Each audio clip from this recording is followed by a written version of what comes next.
सगळंच सगळं रामांकडून याचं, कारण हा राजा होणार आहे. राजाला गरीबी काय असते माहिती पाहिजे, भिल्ल कसे असतात माहिती पाहिजे, वनवासी जीवन, भारताचं जीवन माहिती पाहिजे, तर तो राजा होणार आहे ना. फक्त निवडणूक आल्यावर झोपडीत जेवायला जायचं का? त्याला भारतीय जीवनाशी समरसता साधली पाहिजे. आणि हे ध्येय विश्वामित्राने यात काय पाहिजे सांगा, काय पाद्यपूजा घ्यायची त्यांना? काही नको, असे निघाले. आणि पहिला मुक्काम पडला तो घोड्याची नाल असते ना, असं अयोध्येला ज्या नदीने वेढलेलं आहे, हिमालयाच्या पलीकडे असणाऱ्या मानस सरोवरामधून आलेलं पाणी हिमालयाच्या खालून झरे आहे तर त्याला, आणि म्हणून मानस सरोवरातून जन्माला आली म्हणून तिचं नाव आहे सरयू, सरोवराची त्याची आहे.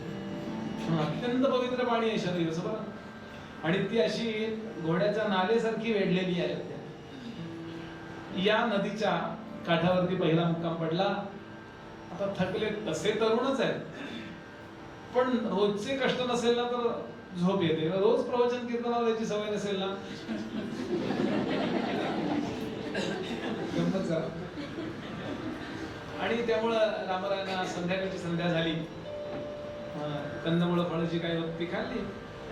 ते पण शिकवले की कशी कंदमुळं फळं काढायची, कुठे मिळतात ती, कुठली पानं खायला चालतात, वाटेत कुठल्या प्रकारची वनस्पती जखमेला लावली तर ती जखम 10 मिनिटात बरी होते. बॉटनी, फिजिक्स सगळं एका प्रवासात. आणि अशा पद्धतीने हे सगळं शिकवले. थकलेत रामराय, लक्ष्मणही थकलाय आणि दोघांनाही झोप लागली. विश्वामित्रही गवत टाकलं, सरण खडे खडे बाजूला गेले, नुसतं गवत टाकलं, सरण गवताची थोडीशी छोटीशी उशी केली, त्याच्यावर एक फक्त अंगाखाली उपरणं टाकून दिलं आणि तिघही निजले. विश्वामित्रांना पटदिशी झोप लागली, या दोघांना 1-2 मिनिटांनी झोप लागली. म्हणून कारण माऊ अशा गादीवरती निजायची सवय आहे, त्यामुळे 2 मिनिटांनी त्यांनाही झोप लागली. आता वाटेत सगळा 15-20 दिवस प्रवास झालाय, त्यांचं हे प्रॅक्टिस करून घेतलंय. अजून काय असते पर्सनॅलिटी डेव्हलपमेंट. आणि एक गोष्ट झाली की दुसऱ्या दिवशी पहाटेचे 4 वाजले तरी सुद्धा दोघेही उठले नाही, थकले होते. तरुणपणी तशी झोप जास्त असते. म्हातारपणी लोक लवकर उठतात म्हणजे काही म्हणजे पराक्रम म्हणून नाही, झोपच लागत नाही. असं एका वृद्ध माणसाने सांगितलं मला, बरं असेल माझ्याबद्दलचं काही सांगत नाही. आणि विश्वामित्र नेहमीप्रमाणे पहाटे 3ला उठले, स्नान संध्या जपजाप केले, त्यांचं रोजचं अनुष्ठान झालंच पाहिजे, त्याला काही सुट्टी नाही. आणि ते करून 3:30-4 झाले तरी रामाला उठले नाही. इथे विश्वामित्रांनी हलकी हात मारली, ती वाल्मिकी रामायणात आहे बरं. कौसल्या सुप्रजा राम पूर्वा संध्यां प्रवर्तते उत्तिष्ठ नर शार्दूल कर्तव्यम दैवमान्निकम. मुलांना कसं जाग करावं. पहिले कानावरती हात जी जावी ना ती कॉन्फिडन्सची हात जावी. अब्बे झोपत राहायला का बे तू, नागपूरला मी इकडे उठतो, भच्या 12 कडे उतरतात उठतात पोरं काय करणार. पहिलं आहे, मी विनोदानं जरी बोललो तरी मुद्दा गंभीर आहे. पहिली जी हाक माराल आपल्या लेकरांना, काय हाक मारले त्यांनी, उत्तिष्ठ नर शार्दूल. तुम्हाला ह्या श्लोक तुम्ही रोज म्हणत असालही. शार्दूल म्हणजे सिंह, हे नरसिंहा उठा. सगळं जग पराक्रमाकरता वाट बघतंय. कर्तव्यम दैवमान्निकम. स्नान संध्या नाही करायची, आवरायचं नाही, उठा बरं लवकर. झोपून झोपून राज्य गेली पेशव्यांची, असं नाही उठवायचं. विनोद हा वेगळा भाग आहे, पण पहाटेची पहिली हाक जी कानावरती जाईल ती मुलांचा आत्मविश्वास वाढेल. अशीच जाऊ. कधी आयांनी लक्षात ठेवा, कुठल्या तरी जन्मीचे वैरी असल्यासारखे ते तो 10 मिनिटं वागतात. तो घरातली बरीचशी पांघरुणं त्यातलीच फाटतात. आई न कितीही मुलांनी इकडे तिकडे वागो, आपल्या मुखातनं नकारात्मक कधीच येऊ देऊ नका. आपले पेशन्स कमी झाले की मुलांचे अजून कमी होणार येतो. काही त्यांनी किती आवाज वाढवो, आपण प्रेमानं, असं नाही. राम, लक्ष्मण, भगवान गोपाल कृष्ण, विवेकानंद, समर्थ, शिवाजी महाराज, सगळ्या अशा लोकांची नावं सकाळच्या वेळेला घ्या आणि आलटून पालटून घ्या, नाही तर त्यांना ती कॅसेट पाठवली.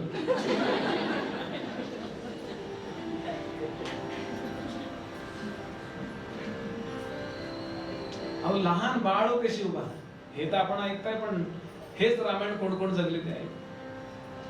लहान बाळ हो कशी उभा, एवढंच छोट. रोज अंगाई गावी जिजाबाईंनी तिथे रामायण गावं.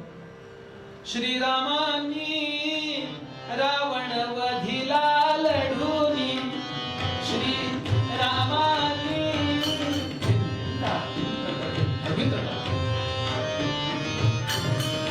रावण वधिला लढूनी, वानरा वीर बनवोनी, वानरा वीर बनवोनी, हे स्वतंत्रता कंसाच्या पासोनी, हे स्वतंत्रता कंसाच्या पासोनी, गोविंद गोप जगवोनी, गोविंद गोप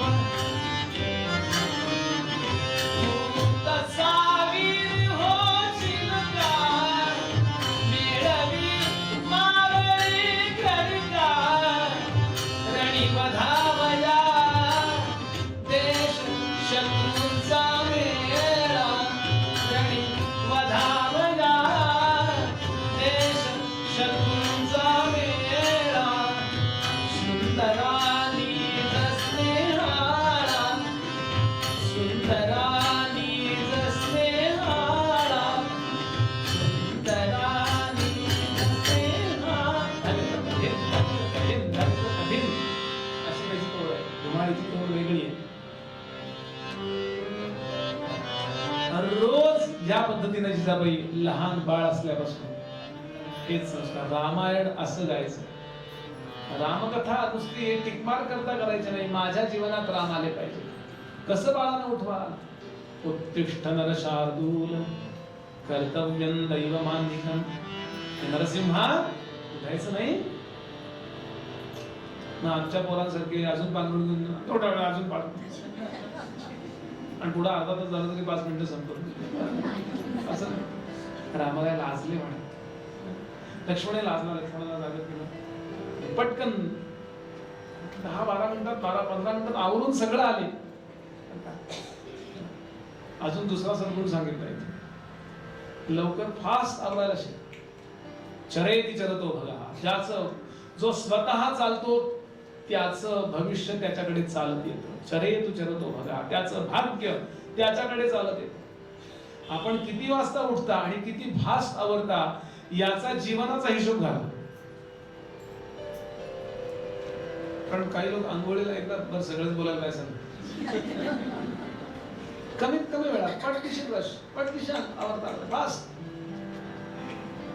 माझा नागपूरचा एक मित्र आहे, तो आता बिट्स पिलानीला होता, तुमच्याच आडनावाचा आहे.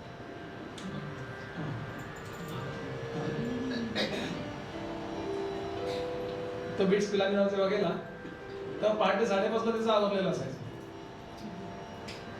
सगळे 8, 9, 10, 11 वाजता उठणार, तोपर्यंत त्याचा अभ्यास झालेला असायचा. आणि तिथे तो बस आला, अब्दुल कलाम तिथे आले होते, तेव्हा त्यांना मोजक्या लोकांना प्रश्न विचारायला गेलो होतो, त्यात यांनी प्रश्न विचारला होता एकदम एक्स्ट्राऑर्डिनरी. त्यांनी प्रश्न विचारला, असा मला एक राज्यकर्ता सांगा सध्याचा. त्यावेळेला आता हे राज्य नव्हतं, 12 साल 2012. एक मला असा राज्यकर्ता सांगा आम्ही मुलांनी तरुणांनी ब्लाइंडली फॉलो करावं त्यांना. माननीय अब्दुल कलाम साहेबांनी सुद्धा सांगितलं होतं मला अर्धा तास दे, आणि अर्ध्या तासाने त्यांनी उत्तर दिलं, मी तुझ्या प्रश्नाचं उत्तर द्यायला असमर्थ आहे.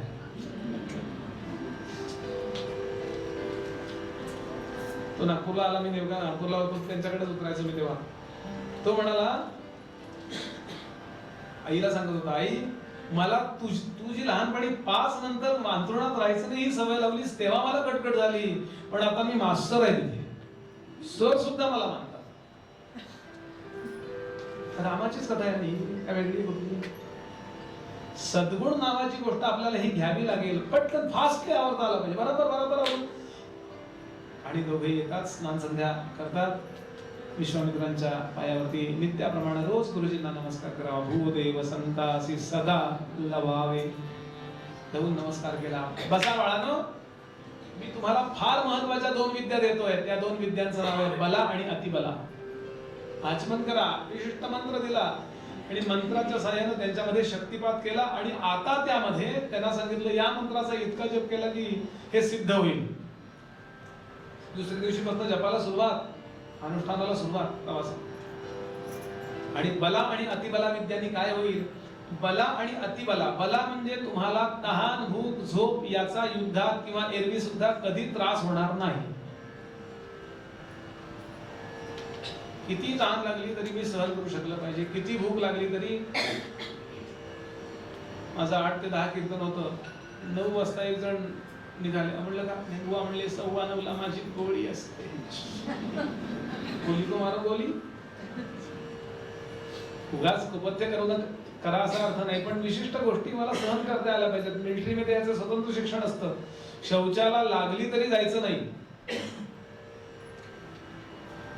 अजून सूक्ष्म सांगितलंय त्यांनी,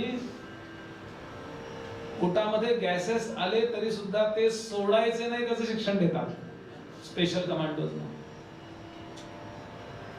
किती तहान लागली तरी पाणी नाही प्यायचं, भूक लागली तरी जेवायचं नाही.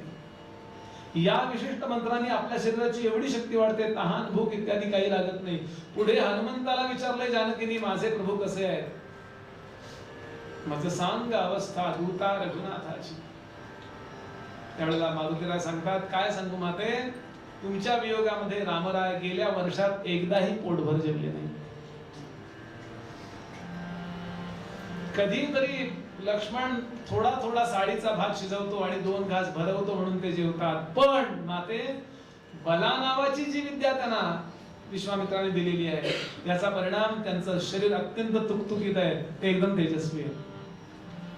तिला दुःखही नाही वाटतं कामा. आणि काय खरी स्थिती हेही कळलं पाहिजे. काय हनुमंत असते बला. आणि अतिबला नावाची विद्या आहे, ती अशी आहे की तुम्ही झोपलात, कारण केव्हा तरी झोपणार आहात, आणि त्यावेळेला जर शत्रू आला तर शत्रूला तुम्ही दिसणार नाही.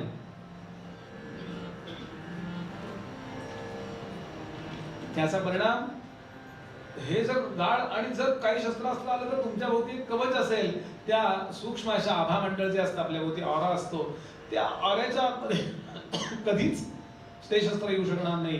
हे 2 बला आणि अतिबला नावाच्या विद्या दिल्या. आणि आता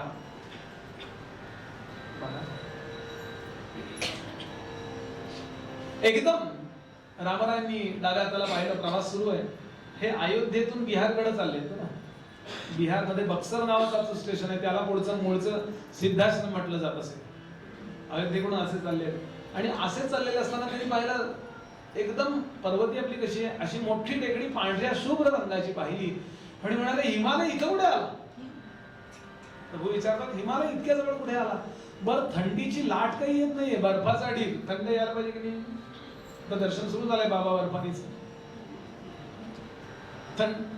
ये म्हणाले इकडे. म्हणून राम लक्ष्मणाला विश्वामित्र घेऊन तिथे येतात आणि जवळ आल्यावर लक्षात आलं, पांढऱ्या रंगाचा जो ढीग होता तो बर्फाचा नसून हाडांचा ढीग होता. भयंकर अशा पद्धतीने त्या भागामध्ये अराजक माजलंय. कुणी माजवलंय? पीडित त्रैलोक्यात राटिका कुटील, पीडित त्रैलोक्यात राटिका कुटील, पीडित त्रैलोक्यात राटिका कुटील.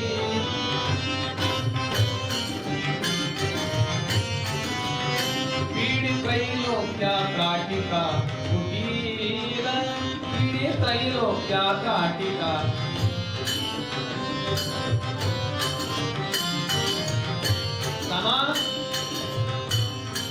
सुकेतू नावाचा त्या ठिकाणी एक यक्ष राहत होता. यक्ष म्हणजे देवतांचा अधिकार आहे त्यांना. त्याला एक सुंदर मुलगी झाली, तिचं नाव ताडका. मूळ नाव ताडका आहे, मग त्राटिका, मग ताटिका अशी बरीच नाव आपण नंतर घेतो. मूळ नाव ताडका. अत्यंत तेजस्वी होती. आता सुंद आणि उपसुंद नावाची जी भावांची जोडी होती महाभयंकर दैत्यांची, त्यातल्या सुंदाशी हिचा विवाह झाला. त्याला त्या सुंदाला मारीच नावाचा मुलगा झाला. पराक्रमी उपसुंदाला एक मुलगा झाला, त्याचं नाव सुबाहू. पुढे या सुंदानी आणि उपसुंदानी मिळून अगस्तींची 10 मुलं कच्ची काकडी सारखी खाऊन टाकली. का तर हा ऋषी मंत्र म्हणत असतो एवढंच.